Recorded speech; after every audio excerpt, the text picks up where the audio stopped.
जहाँ तक मेरे प्रति नाराजगी की बात है, लोकतंत्र है। लोकतंत्र में कोई आदमी कुछ कहेगा तो मैं कभी बुरा नहीं मानता। पहली बार टिकट मिली लोगों ने मेरे पर गाड़ी पर हमला किया। हमारा राम जी ने लेके भी एक विवाद छिड़ गया है, बाको कुछ एक जो स्टेटमेंट है वे सर्कुलेट हो रहे हैं सोशल मीडिया पे और अब आरएलपी सीकर तक इफेक्ट कर रही है। पब्लिक से पूछिए कि वो कैसा काम कर रहे हैं, क्या भूमिका निभा रहे हैं, नहीं निभा रहे हैं। मुझे उनके ऊपर किसी प्रकार की न कोई जीवन पर न कार्य पर कोई किसी प्रकार की टिप्पणी नहीं है। हनुमान जी ने मेरे बारे में कभी एक अपशब्द नहीं कहा। मैं उनको एक छोटा भाई होने के नाते और एक सन्यासी होने के नाते मैं उनको सलाह दे सकता हूँ। कोई राजनीति में शायद कोई व्यक्ति होगा जो टीआरपी के लिए काम करता हो। सीकर तभी और आगे बढ़ेगा जब यहाँ का विद्यार्थी न केवल एग्जाम में टॉप आएगा बल्कि उसका चरित्र भी झलके, वो समाज में कहीं भी जाए, किसी भी पद पर जाए, उसको लगे कि ये सीकर पढ़ करके आए। 2025 में 1219 बच्चों ने आईआईटी जेईई एडवांस्ड में सफलता हासिल कर सिर्फ सीकर ही नहीं पूरे देश में रच दिया इतिहास। अगर आपका भी सपना है देश की टॉप आईआईटीज में पहुंचने का, तो जुड़िए मैट्रिक्स से और अपने सपनों को दीजिए उड़ान। फिलहाल अपने साथ में मौजूद है पूर्व सांसद सुमेधानंद सरस्वती और फिलहाल मैं आज सीकर का जो तमाम शिक्षा नगरी है बी के ऊपर थोड़ी विचार विमर्श करांगा, साथ ही तमाम मुद्दा पर भी बात करांगा। साहब सबसे पहले तो बहुत बहुत स्वागत था रोजल को। नमस्कार, आपको भी। बिल्कुल साहब, एक बात बताओ, शिक्षा नगरी सीकर धीरे धीरे कोटा ने पीछे पछाड़ते हुए सीकर आगे बढ़ते जा रहे हैं, लगभग चालते जा रहे हो रोजान, तारा कार्यकाल में भी आगे बढ़ रहे हो और अभी भी चाल ही रहे है, लेकिन मूलभूत सुविधा की कमियां बहुत सारी देख पाते मिल रही है बिन लेके के हुआ। मैं 96 से इन इंस्टीट्यूट से जुड़ा हुआ हूं और आज सीकर जो है कि एजुकेशन हब का रूप धारण कर चुका है। अच्छी अच्छी कोचिंग, अच्छे अच्छे स्कूल्स और अन्य इंस्टीट्यूट, यहाँ तक मेडिकल कॉलेज भी और यहाँ विश्वविद्यालय भी बन चुका है।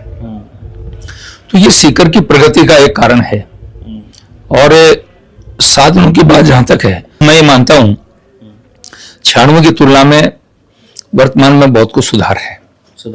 96 में या न कोई ट्रेन थी, न मेडिकल कॉलेज था, न यूनिवर्सिटी थी, न अच्छी सुविधाएं थी। आज बहुत सारी चीजें प्राप्त हुई हैं और मैं मानता हूं कि धीरे धीरे और भी सुधार होगा। अच्छा, एक चीज है जो फिलहाल में अभी राजस्थान की राजनीति बहुत ज्यादा गर्म है, सियासी भूचाल है, क्योंकि हनुमान बेनीवाल द्वारा मुख्यमंत्री ने जो कुछ एक शब्द बोला और भी बाद में तारा शिक्कर तक भी को इफेक्ट पड़ रहा है। आज तारा खिलाफ में भी आरएलपी का जो कार्यकर्ता है वे नाराबाजी कर रहे हैं, तो बिल्लेर के बचाओ। मेरा एक निवेदन है, हनुमान जी मेरे साथ 5 साल सांसद रहे और उनसे मेरे बहुत आत्मीय संबंध रहे हैं। चाहे हनुमान जी हैं चाहे कोई भी है, मैं पार्लियामेंट में भी जब अपने साथियों के साथ बैठता था, हम 25-25, 30-30 लाख लोगों का प्रतिनिधित्व करते हैं। वे एक पार्टी के मुखिया भी हैं और उन्होंने अपनी पार्टी का पूरे राजस्थान में प्रचार प्रसार किया है। मेरा ये रहता है कि उनको थोड़ी सी और गंभीरता के साथ में आगे बढ़ना चाहिए। युवाओं के साथ है, युवाओं के प्रेरणा स्रोत बनकर के आगे बढ़ना चाहिए। मेरा उनको, आप मेरे उस इंटरव्यू को आप देखेंगे, एक शब्द भी मैंने उनके लिए ऐसा नहीं कहा जहां उनको कोई अपमान हो, ठेस पहुंचे। मैंने यही कहा था कि, और आज भी कह रहा हूं मैं, कि हमें प्रत्येक व्यक्ति को अपनी भाषा पर संयम रखना चाहिए। हमारे पास बहुत सारे शब्द हैं, हमारा इतना बड़ा शब्दकोश है, हम शब्दकोश का प्रयोग करें और आगे बढ़ें। जहां तक मेरे प्रति नाराजगी की बात है, लोकतंत्र है। लोकतंत्र में कोई आदमी कुछ कहेगा तो मैं कभी बुरा नहीं मानता। आज तक मैंने कभी कोई बात रिएक्ट नहीं की है। कोई कुछ कहे, यहां तक कि मैं तो जब पहली बार टिकट मिली लोगों ने मेरे पर गाड़ी पर हमला किया, सिंगल आदमी पर मैंने एफआईआर नहीं करवाई। तो मेरे मन में तो कभी कोई कुंठा रहती ही नहीं है, कोई भावना रहती नहीं है।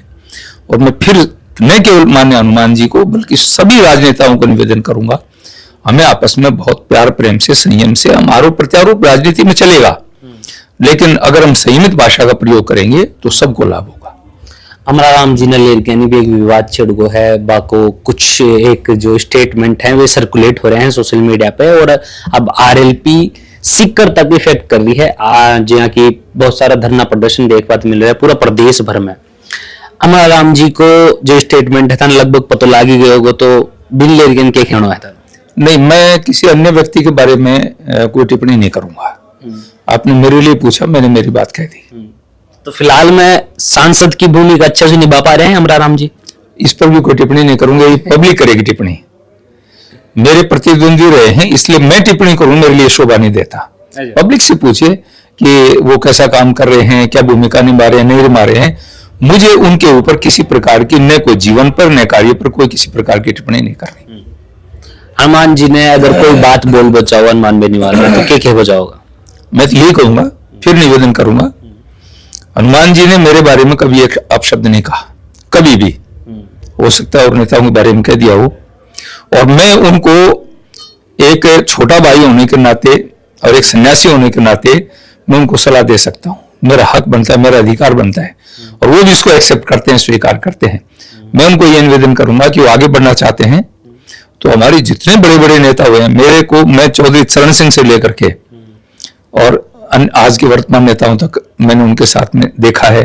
भैरव सिंह जी थे, चरण सिंह जी थे, देवीलाल जी थे, जितने भी नेता थे, हमें ऊंचा चढ़ना है तो दिल बड़ा रखना चाहिए, यही मेरा सुझाव है। उत्तर प्रदेशाध्यक्ष के लिए भी बातें बोली जा रही हैं कि हनुमान बेनीवाल को नाम ले के नहीं टीआरपी में आवो जाओ है, प्रसिद्धि ले बचाओ, बाकी दुकान चल जाए, हनुमान बेनीवाल को नाम लिया, तो ये बात थारा प्रदेशाध्यक्ष के लिए भी बोली जा रही है, बाकी लिए क्या हुआ?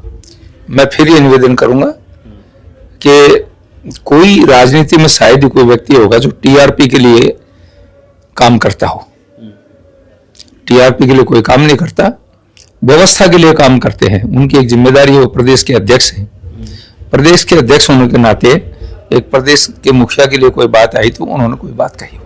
शिक्षा नगरी के लिए आगामी दिनों में के कुछ थे उम्मीद रखो हो कि कुछ शिक्षा का मायने बदलाव देख पाते मिला, साथ ही साथ शिक्षा नगरी कहबा सुई नहीं बल्कि मूलभूत सुविधा से भी बनाए।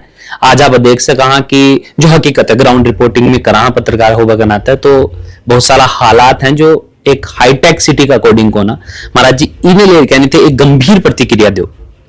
मैं आपसे ये कहना चाहता हूं 96 से लेकर 14 तक मेरा लगभग समय इस एजुकेशन के लिए लगा, और सीकर झुंझुनू के अंदर लगभग 700 प्राइवेट इंस्टीट्यूट हैं और जितने भी गवर्नमेंट इंस्टीट्यूट रहे, मैं मेरा समय अधिकतर छात्रों के लिए देता था, युवाओं के लिए देता था।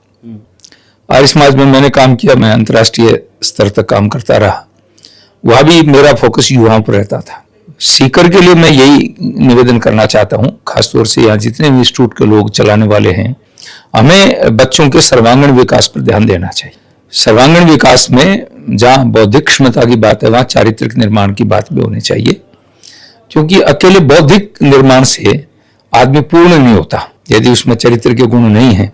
और हमारी संस्थाएं हैं यहाँ पर जो इस विषय पर काम करती हैं, फोकस डालती हैं।